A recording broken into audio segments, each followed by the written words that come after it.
So your meeting is about to finish. You can tell the person speaking to you, briefing you, talking to you, has pretty much said everything they want. There may come a point when the person says to you, okay, you got it, any questions? Don't try to be Mr. and Ms. Smarty Pants. Nope, I got it all. No questions. Now, now's the time to try to summarize. Let's make sure you actually got it. And this is the perfect time to glance down at your notes. Look at your notes, look back at the person, and you can just say, if I'm understanding you correctly, what you really want me to do is boom, boom, boom. Now you've got a couple of options here of what could happen. Let's say you got something wrong. Now you're not spending the next 3 weeks on some project that was not the focus of what your boss or client wanted. It can be corrected right away.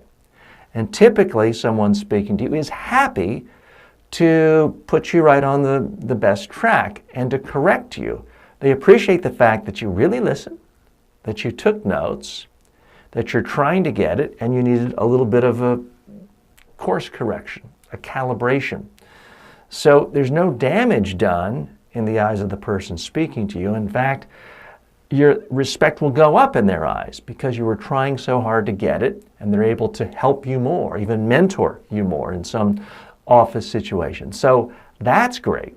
On the other hand, if you're getting what it is they're talking about and you're throwing back to them the summary, that's exactly what they wanted you to get, especially if you use some of their words and it's clear that you understand them and you're not just using buzzwords, they're going to think you're a genius. They're going to think, finally, I've got an employee here, a vendor, a consultant who actually gets it, who actually listens to me. So many people in life feel like nobody listens to them. And when you can summarize what somebody says, and not just a sentence or two, but in a descriptive way, it's very powerful.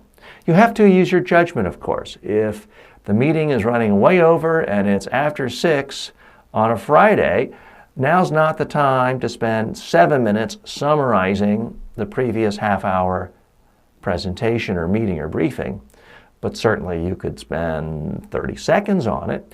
If it's not a rush situation and it's an incredibly important presentation, if your boss just talked to you for 2 hours about a whole new strategic shift and it's 11 in the morning, I certainly might want to spend 5 minutes summarizing my notes to the boss to make sure that I got it exactly.